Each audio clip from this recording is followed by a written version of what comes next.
Assalamualaikum warahmatullahi wabarakatuh. Sebelumnya, perkenalkan aku Zahra Ibrahima dengan NIM 222077. Baiklah, di sini saya mau presentasikan materi tentang etika administrasi publik.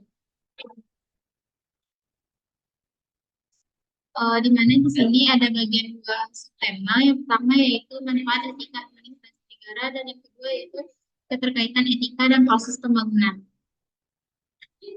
Yang pertama, manfaat etika administrasi negara.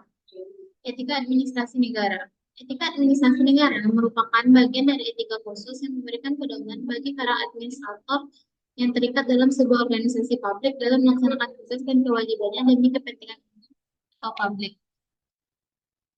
Lalu manfaat etika administrasi negara ada 5.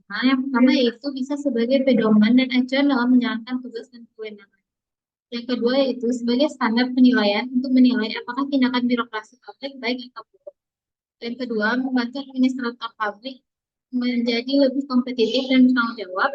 Dan yang ketiga yaitu membantu administrator publik memenuhi harapan dan kebutuhan warga negara. Lalu yang terakhir membantu mewujudkan good governance.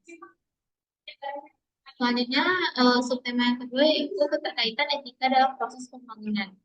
Di sini, keterkaitan etika dalam proses pembangunan memiliki hubungan yang sangat erat dan saling mempengaruhi, di mana etika bertindak sebagai kompas moral yang mengambil setiap langkah dalam pembangunan, memastikan bahwa segala aktivitas pembangunan tidak hanya berorientasi pada pertumbuhan ekonomi semata, tetapi juga memperhatikan aspek sosial, budaya, dan lingkungan. Di sini keterkaitan antara etika dan proses pembangunan itu ada terbagi dari 5. Yang pertama yaitu dasar moral pembangunan, yang kedua pengambilan keputusan etis, akuntabilitas dan transparansi, pelestarian lingkungan, ya. Yang pertama yaitu dasar moral pembangunan, di mana di sini nilai-nilai dasar etika menyediakan landasan moral bagi pembangunan. Nilai-nilai seperti keadilan, kesetaraan, kejujuran, dan ketanggung sosial menjadi pedoman dalam merancang dan melaksanakan proyek pembangunan.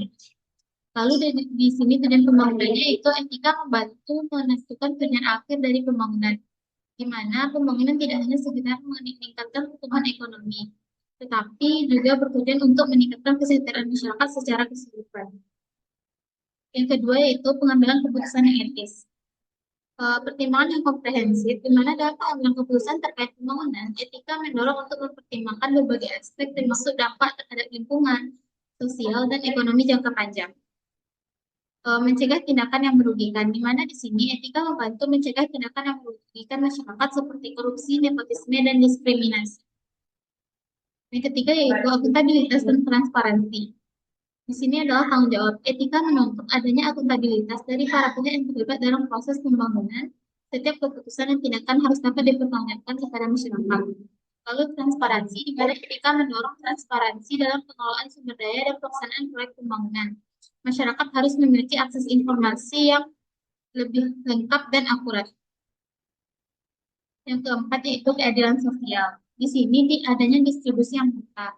Etika menekankan pentingnya distribusi hasil pembangunan yang adil dan merata. Pembangunan tidak boleh hanya dinikmati oleh segelintir kelompok saja, tetapi merata. Lalu yang kedua, pemenuhan hak-hak dasar. Etika mendorong pemenuhan hak-hak dasar masyarakat seperti hak atas pendidikan, kesehatan, dan pekerjaan yang layak. Yang terakhir yaitu pelestarian lingkungan. Di sini tanggung jawab lingkungan di mana etika mendorong untuk menjaga kelestarian lingkungan hidup. Pembangunan harus dilakukan secara berkelanjutan tanpa merusak lingkungan untuk generasi mendatang. Ada beberapa contoh penerapan etika dalam pembangunan. Yang pertama yaitu partisipasi masyarakat. Di sini melibatkan masyarakat dalam perencanaan dan pelaksanaan pembangunan untuk memastikan bahwa proyek pembangunan sesuai dengan kebutuhan dan aspirasi masyarakat. Yang kedua yaitu penilaian dampak lingkungan. Di sini melakukan analisis dampak lingkungan atau AMDAL untuk memastikan bahwa proyek pembangunan tidak merusak lingkungan.